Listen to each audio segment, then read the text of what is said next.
Hi, my name is Tanya. I'm a disability rights activist and I'm autistic.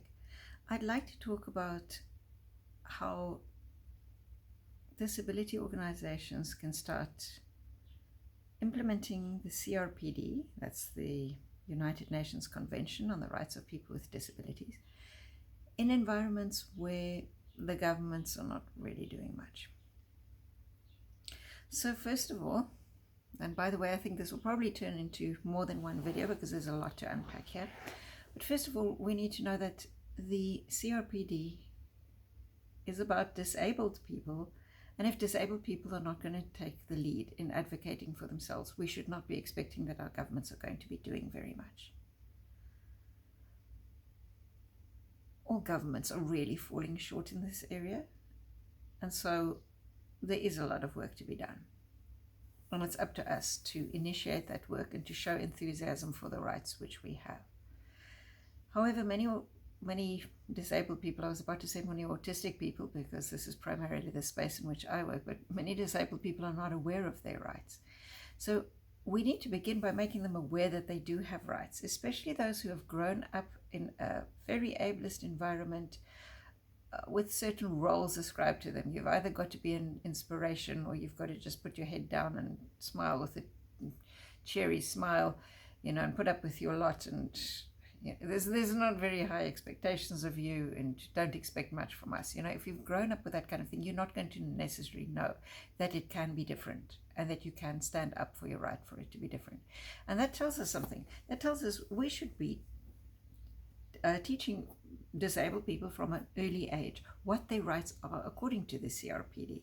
So what is it actually? I mean, the CRPD is a treaty. In other words, it's an agreement. It's an agreement which nations have signed, and they have agreed to put certain things into law and into practice to make sure that disabled people can take up their rightful place and be equal in society. Okay.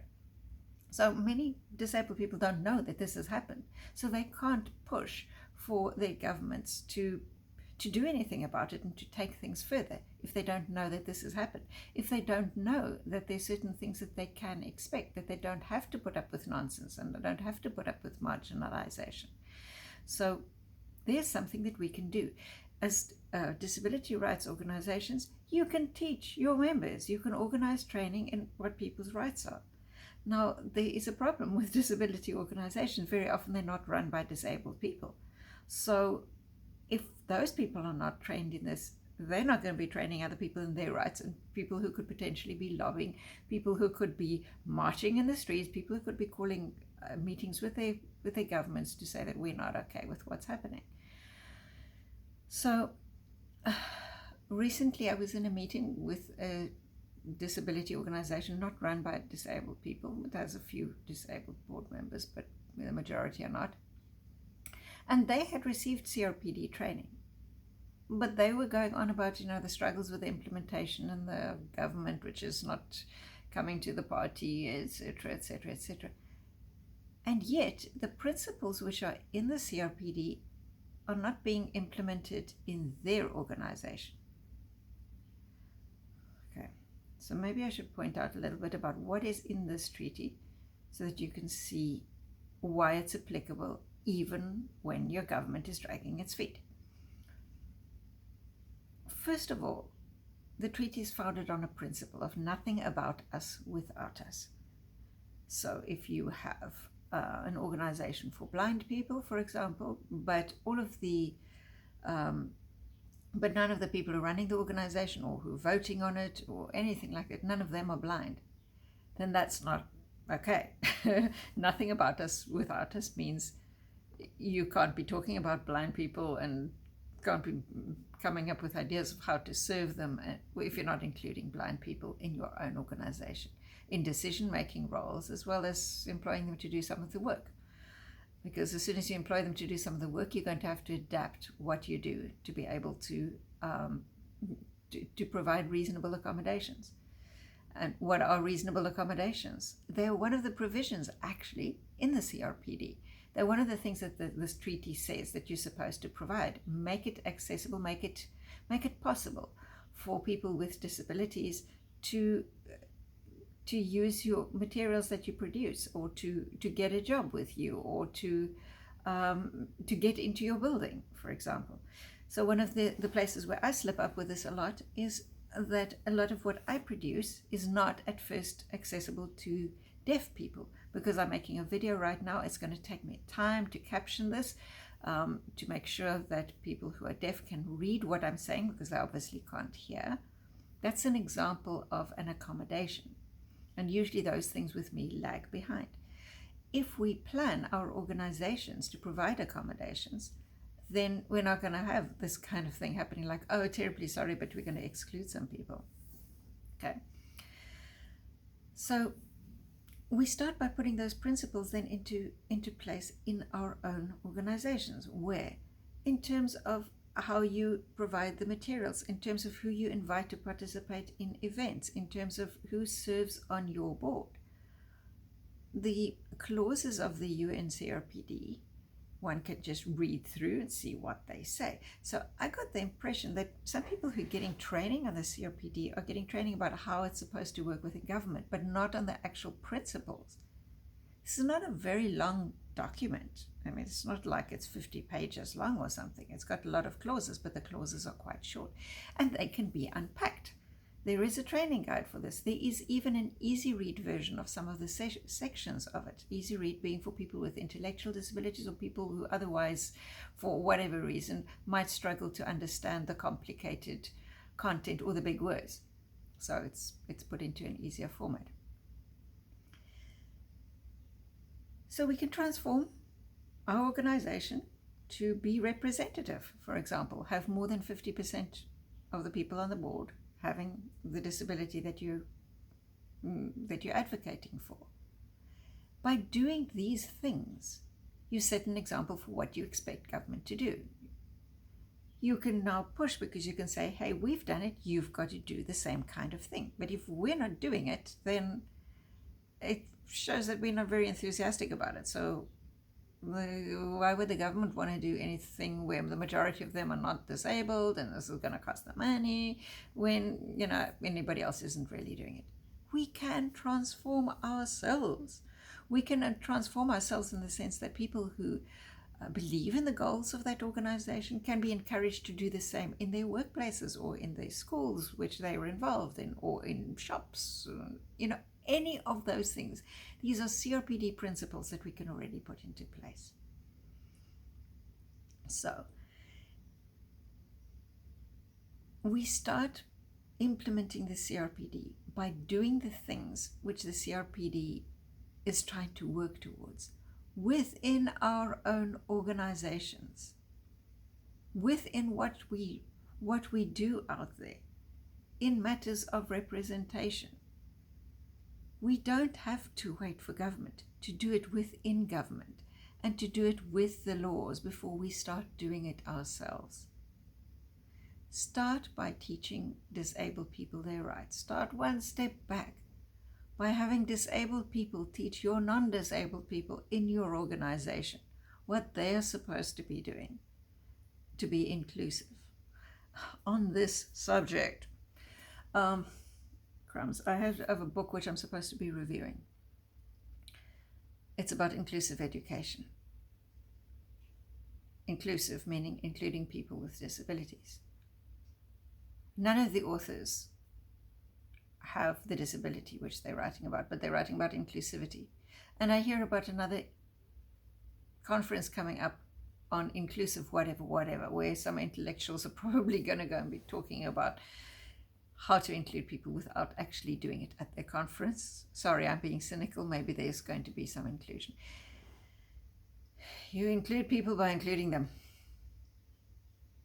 not by talking about how you're going to include them. Can we start there? Okay. Can we start with more than tokenism? Can we start with empowering people to participate in conversations? Giving them the context of what we're talking about, telling them why they're there, giving them the background knowledge to be able to contribute, helping them by telling them what they can go and learn about to be able to contribute to our meetings, providing training material for them in that. Very often I find that disability, well, this is in the autism space particularly, you might pull in some autistic person to be part of your thing and to be serve on your board and your whatever, but they really don't necessarily have a lot of context. It's just somebody that you could find. And if you're non-disabled, you often also don't have a lot of context as to what they should know about. So now you're feeling good because, we finally got our one token disabled person to serve with us on our board. But they don't always add that much value other than being fascinating about sharing their own experiences. They don't have enough knowledge of their own sector, because we've made advocacy work that way. We've made it all about, you can only speak about your own experience. We haven't encouraged people to learn about other people's experiences if we haven't been learning about other people's experiences ourselves. I set out to learn as much as possible about the variety of autistic people which there are out there. And then I eventually zoomed in and I started specializing on a few areas, and I can say that I'm not an expert at a whole bunch of areas, but I do know where to find some people who are. On gender, for example, I'm a cis-het woman, so in other words, I identify with the gender that was assigned to me at birth. They said I'm a little girl, I grew up and I called myself a woman. My sexual orientation is, I married a man, I like men. I'm not looking for one at the moment, but, okay, so that's what society puts down as the norm. I'm not an expert on transgender, even though I have transgender friends. I'm not an expert on other sexual orientations, even though I have friends who are gay, for example, or non-binary. So I know where to defer to when those issues come up. If we know what there is to know, we know that gender issues are a thing in autistic people and are an important thing, because we have a higher number of transgender people and people who are just gender and sexual orientation non-conforming, not conforming to what we think are the traditional norms of our society. If we know that that's a thing, then we know that we need to have access to expertise on that among the people themselves who have that disability. If we know that communication issues are a problem, then we need to be able to defer to people who are non-speaking. We need to have a variety of them because there's such a variety of communication issues. If we know that health problems are a thing, there are, for example, among autistic people, there are many people who have issues with inflammation, people who have issues with connective tissue, people who have problems with the whole thyroid, adrenal, pituitary combination of that axis of hormones. There are people with, I could go on with that, but because there's quite a list of these things. So we know that we need to have access to autistic people who have expertise in that area. And so I could go on to other issues as well, into education, into employment, people who focus on that. People who might focus on transport, on accessibility of buildings. If we know what there is to know, and if people take an interest in that, and if they see that their learning about a particular area is valued, then they can offer expertise on something like an advisory board or on a